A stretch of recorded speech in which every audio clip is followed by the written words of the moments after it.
Mark Cuban just told every student in the world to bet big on AI if they want to survive the future job market. But at the exact same time, Turnitin, the world's largest AI detector, released data showing that while students are using AI more than ever, 64% of their prompts are completely ineffective. We're at a weird crossroads. The business world wants you to use AI, the academic world doesn't want you to use AI, and you're just stuck in the middle, trying not to get flagged for misconduct.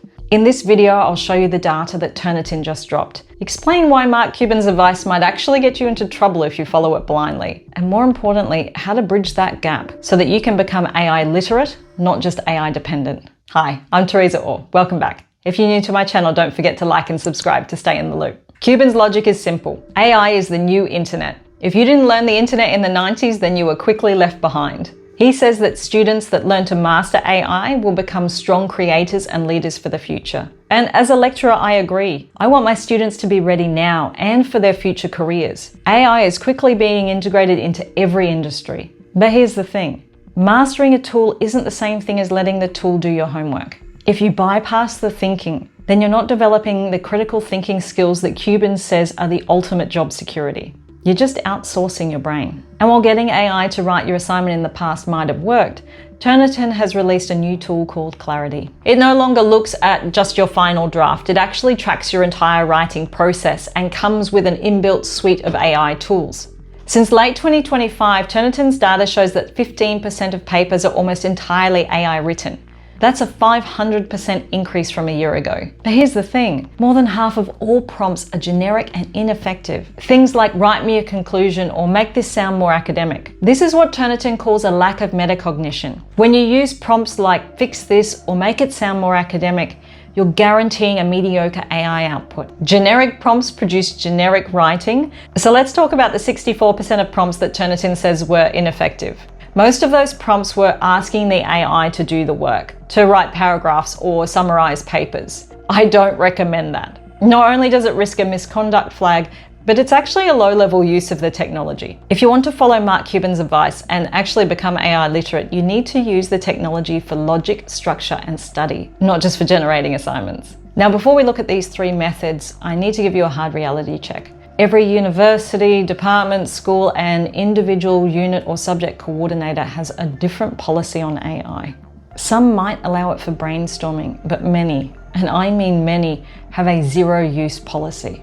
If your subject outline says that AI is prohibited, it means it's prohibited. If you use it at all, you're risking a misconduct flag that can follow you for the rest of your degree. It's not worth it. My advice is simple. If AI is not allowed, don't touch it. Use these methods only as study tools for subjects where your lecturer has given you the green light.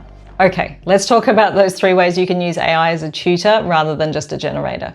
One of the biggest reasons students lose marks on their assignments is actually because they don't know what their teacher is asking for. And that's because of the use of educational jargon or terms. Words like synthesize or examine sound simple, but they have a very specific meaning when it comes to an essay or a scientific report. You can use AI as a translator so you know exactly what you need to do for your assignment. First, we're going to copy and paste this prompt in, and then in this section where I've highlighted it in yellow, you're going to put in the word or the phrase that you want AI to translate for you. So we'll copy and paste it.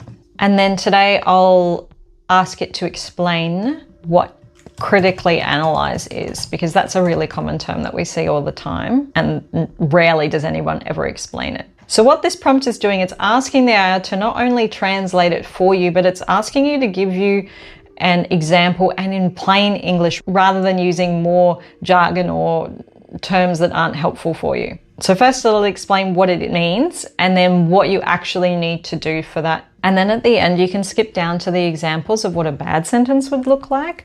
And the good thing here is it's also explained why it's bad. This gives you that leg up in your assignment. And because you're not asking the AI to do any of your assignment for you, you're not crossing over into that red flag territory. So that's all about strategy, how to make your assignments easier by using AI as a way to break down those assignment instructions or your marking rubric. The next way that you can use AI effectively is logic. In a lot of cases, assignments can have all of the information in there and great ideas, but they're lacking what's called logical flow. What that means is, do your ideas make sense moving from one paragraph to the next, or even just within one single paragraph? What you want to do is take this prompt and copy and paste it in. So at the bottom, I've allowed space for you to just add in the draft there as a text. Obviously, you can also just drop in a Word or PDF document, depending on the version that you're using. So I'll paste in an example essay here and then let it do the processing. Because we've limited its answer to one bullet point per paragraph, it helps us identify if our paragraphs are messy, because if the bullet point doesn't make sense, it means our paragraph probably didn't.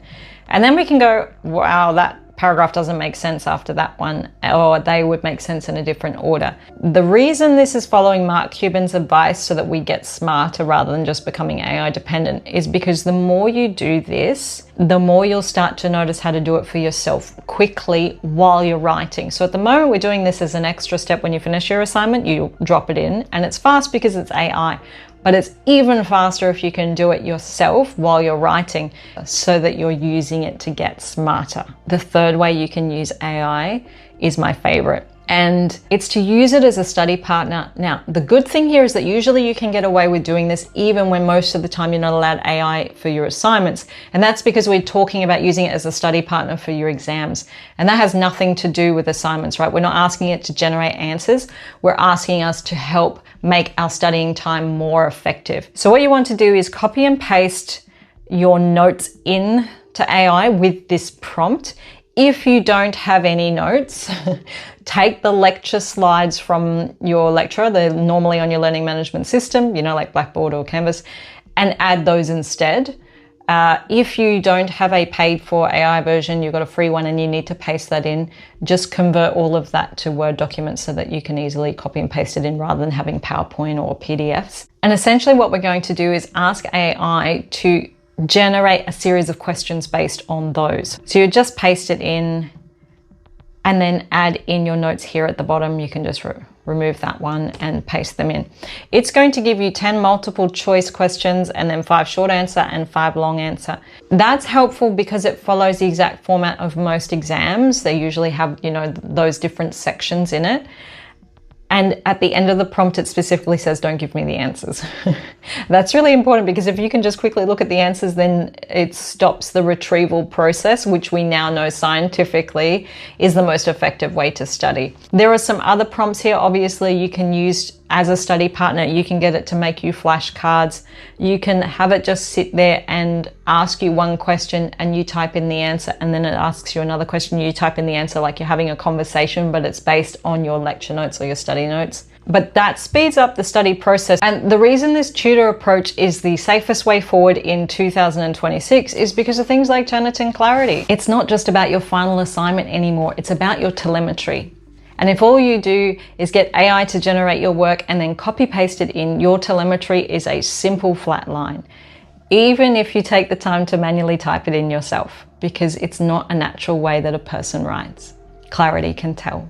It's an instant red flag. But if you use AI like a coach, like a tutor, then you're making yourself smarter and improving your work along the way. Because Mark Cuban and Turnitin are basically saying the same thing.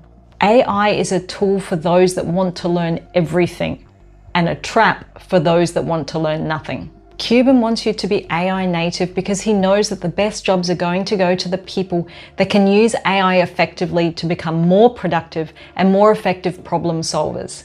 But Turnitin knows right now that 64% of you are just using it to bypass the work instead of getting smarter. The difference between an AI bypass student and an AI native one is simple strategy. They use the technology to become a more critical thinker, a more capable one. Because Mark Cuban is right. The resources in your phone right now are more powerful than anything else in history. Don't waste them on generic prompts. I'm Dr. Theresa Orr. I'll see you in the next video.